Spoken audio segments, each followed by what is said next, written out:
ඔයාගේ සල්ලි ඉස්සර ගන්න පුළුවන්. ට්‍රේඩින් අනා ගන්නත් පුළුවන්. මෙන්න මේ දේවල් ටික ඔයා හරියටම කරොත්. මෙන්න මේ දේවල් ටික ඔයා හරියටම කරොත්. අන්තිම ටික නිසා තමයි ගොඩක් අය ට්‍රේඩින් අනාගන්නේ. නම්බර් 4 මාසෙන් මාසෙට ඔයා TikTok එකේ FB එකේ දකින සිග්නල් ගෲප් වලට ජොයින් වෙන එක. නම්බර් 3 TikTok එකේ ඉන්න අක්කලාගේ වීඩියෝ බලලා දුම දවසින්වත් ආර එකක් ගේන්න try එකක් දෙන්න. නම්බර් 2 ඔයාගේ කැපිටල් එකේ තියෙන ඔක්කොම සල්ලි එක ට්‍රේඩ් එකකට දාලා ඒකෙන් leverage එක උඩරිම දාලා ට්‍රේඩ් දාන එක.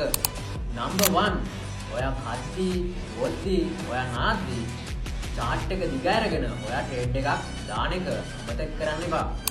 මෙහෙම ඔයාගේ සල්ලි ට්‍රේඩින් නිසා බොරුවට නැති වුණා නම් මම මේ කිව්ව දේවල් වලින් එකක් හරි කරලා තියෙනවා.